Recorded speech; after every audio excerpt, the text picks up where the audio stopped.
This is a replacement of an LG power board. The symptoms of this TV is it's just a black screen and it won't power on. The first thing that you want to do is remove the back casing just using a star screwdriver. Using an electric screwdriver just speeds up the process. This is the inside of your TV. You'll identify the power board to the right. Examine that board and you'll find a number. This TV has a number BN4400787A. Depending on your TV, find that number and then you can search for the replacement board. I've put the link for this replacement board in the description below, and you can find your repair board and order it. I ordered mine on eBay and it came within about 3 weeks.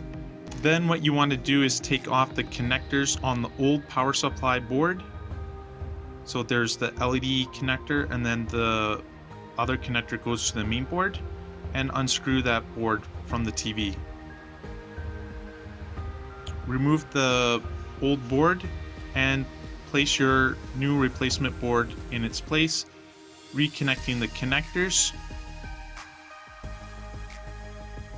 and screwing everything back into place.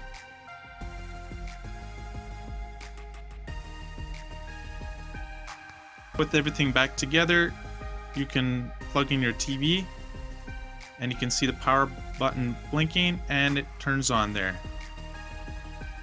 If this video has been helpful, please subscribe and give a thumbs up.